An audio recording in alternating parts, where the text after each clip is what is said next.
மற்றும் ஒரு அண்மை செய்தியை பார்த்து வருகிறோம். கிருஷ்ணகிரி மாவட்டம் காவேரிப்பட்டினத்தில் சட்டவிரோத மது விற்பனையால் பெண் ஒருவர் கொடூர கொலை செய்யப்பட்டதாக கூறப்படுகிறது. இது குறித்த முழுமையான விவரங்களோடு நம்முடைய செய்தியாளர் பிரதீப் குமார் இணைந்திருக்கிறார். பிரதீப், என்ன நடந்தது? கூடுதல் விவரங்கள். வணக்கம் கௌதமி. கிருஷ்ணகிரி மாவட்டம் காவிரிப்பட்டினம் பகுதியில் நேற்று அதிகாலை மீன்கடை ஒன்றில் மூதாட்டி ஒருவர் கொடூரமாக தலை நசுங்கி நிலையில் கொலை செய்யப்பட்டிருப்பதாக காவிரிப்பட்டினம் போலீசாருக்கு தகவல் கிடைத்தது. சம்பவ இடத்துக்கு வெளியில் சென்ற காவிரிப்பட்டினம் போலீசார் உடலை கைப்பற்றி உடனடியாக உடற்கூறு ஆய்வுக்கு கிருஷ்ணகிரி அரசு மருத்துவக் கல்லூரி மருத்துவமனைக்கு பிரேத பரிசோதனைக்கு அனுப்பி வைத்து இந்த கொலை சம்பவம் குறித்து விசாரணை மேற்கொண்டு வந்தனர்.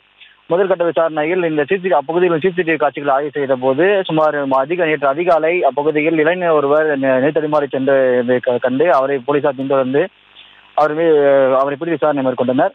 விசாரணையில் அந்த நபர் காவிரிப்பட்டினம் அடுத்த சுந்தரகுப்பம் பகுதியைச் சேர்ந்த மாரியப்பன் என்பது கூலி தொழிலாக இருந்தவர் தெரிய வந்தது. இந்த உயிரிழந்த முதியவர் திம்மாபுரம் கிராமத்தின் அருகே மீன்கடை வைத்து அந்த பகுதியில் சட்டவிரோதமாக மது விற்பனை செய்து வந்ததாக கூறப்படுகிறது.